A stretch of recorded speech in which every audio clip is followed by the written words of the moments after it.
So here I want to talk about this idea of abstract problems or abstract functions and the first derivative test. And what I mean when I say abstract problems is I mean a problem which I don't explicitly give you a function like, hey everybody, we're going to be looking at f of x equals x squared minus 3x plus 17. Like, that's not an abstract problem, it's a very concrete problem. So all the problems we're going to look at today are kind of word problems. Not that they have any real life application, but just that are wordy and sort of get you to work through them that way. So that's what we're looking at. So I've got three examples. Let's get to them.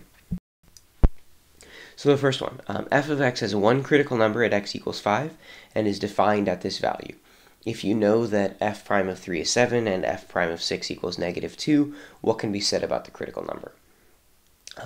So this question is asking you to say something about the critical number. And when I say what can be said, I basically mean, can we tell whether or not this critical number is a min, or a max, or a saddle point, or none of those things? Like, what can we say about it, right? And what I hope you can see here is that this problem is basically just giving you all of the information that you need to do the first derivative test. Right? For instance, what's the first step in the first derivative test? The first step is supposed to be, what are your critical numbers? Right? Well, the problem says right here that there is one critical number at x equals 5. So it's almost like in red we could say, hey, yay, I know that my critical number is 5. Then in orange we would say, oh, well, we can make intervals. I've got one interval that goes from negative infinity to 5, and another one that goes from 5 up to positive infinity. Right? Then what are we supposed to do next? Then we're supposed to pick numbers on each one of those intervals, and we're supposed to test out our derivative. Right? You're like, well, what number should I pick between negative infinity and 5? I can pick any of them that I want. True, but given that you don't have a real full function here to choose from, it might be nice to choose a convenient value.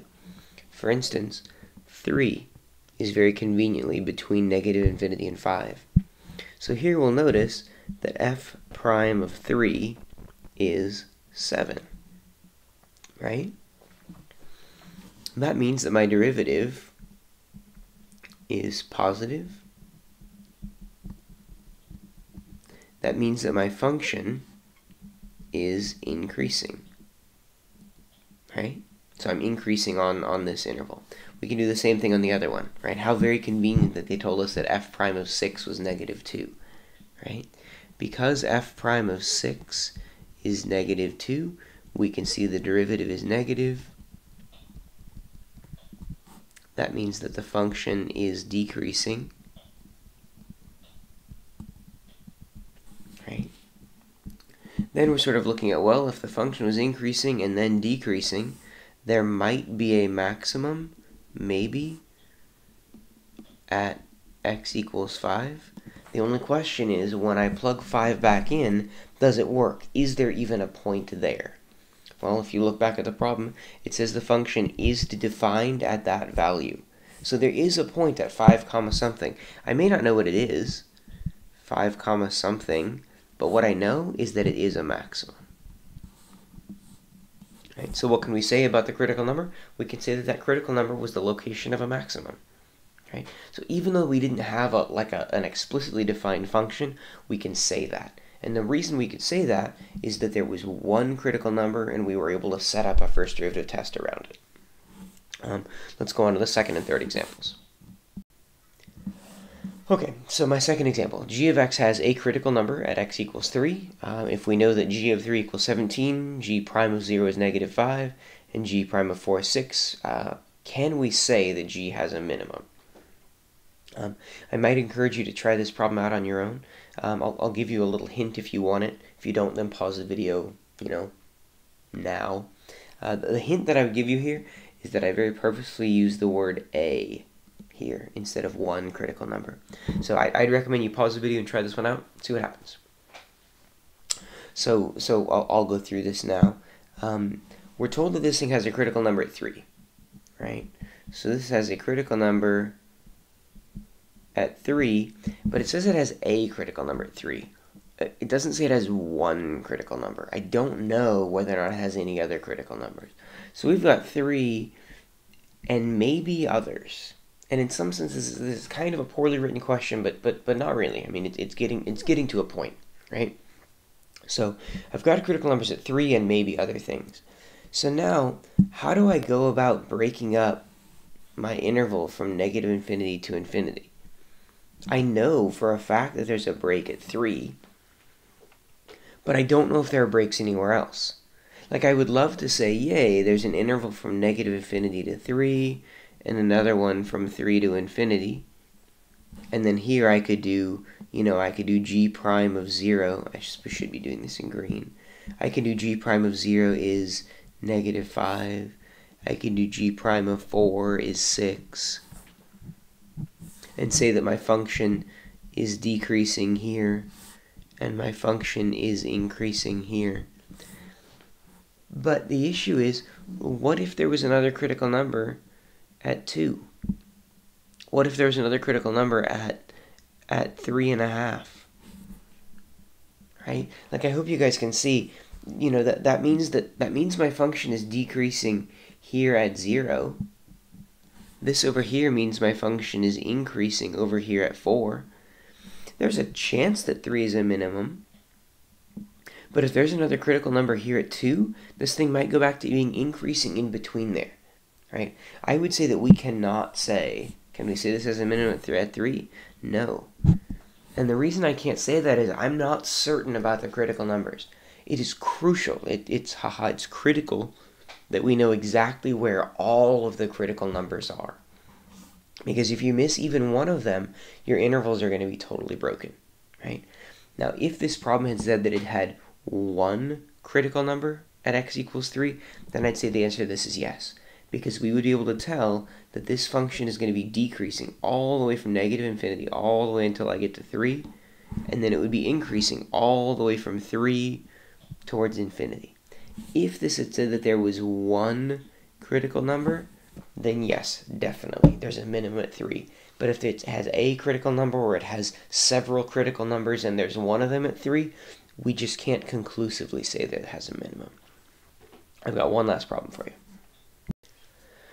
So h of x has one critical number at x equals negative 4, and we know that h of negative 4 is 5. And pay close attention to this information. If h prime of 0 is 13, and h of negative 7 equals 0, notice there's not a prime, that's not a typo. This is h of 7 is 0. What can be said about the critical number at x equals negative 4? This is, again, kind of a strange problem. I would definitely recommend you try it out on your own. So write it down and start moving through it. So we know here that this has one critical number, so this isn't that pitfall, has one critical number at x equals negative 4. So that sort of means, and I'm going to jump ahead a step, it sort of means we can set up intervals from negative infinity to negative 4, and then again from 4 to infinity, right? It says here that h of 0 equals 13. So 0 would be plugged in over on this right interval. We're told over here that h prime of 0 is 13. That means h prime is positive on this interval, which means the function is increasing. Right?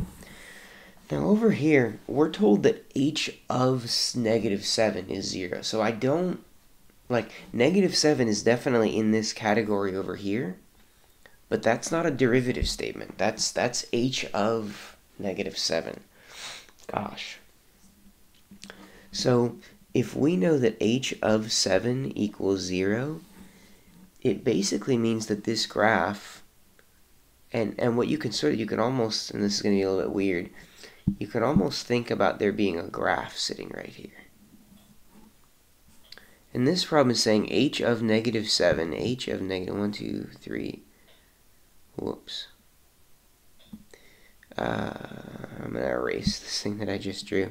The thing that's wrong is that the x-axis the y-axis rather, is at 0, that was over here. So you sort of got your y-axis over here. 1, 2, 3, 4. This is sort of where the critical number at -4 is. And then -5, -6, -7. At -7, you're at a height of 0. The problem tells us that h of -4 is 5. So 1, 2, 3, 4. We're up at 5. So you can sort of see what is clearly happening to this function over here. This function is definitely going up until it gets to this critical number at 4. And then over here we found that this function was increasing, so it keeps increasing past that. So what happened at this critical number of -4? There seemed to be a saddle point here, because my function was increasing before and then increasing again. Now, I know that was confusing. Let me sort of try to wrap that up one more time. The idea is you knew that your critical point was at a height of 5. And then over here to the left, we had a point that was at a height of 0. To go from 0 to 5, I have to increase. Like, the only way for this to work is for this thing to increase. Beyond this, I don't know about any of the points over here, but I know the function is increasing, which means I'm increasing again, and I've got a saddle point. All of these problems are weird. All of them are going to take practice, and you're going to get better at them through experience. You'll see some of them in the homework, and I definitely would recommend that you try some of those out before you get to class tomorrow. But that's it. That's the end of this video. I hope that made sense, and I'll see you in class soon.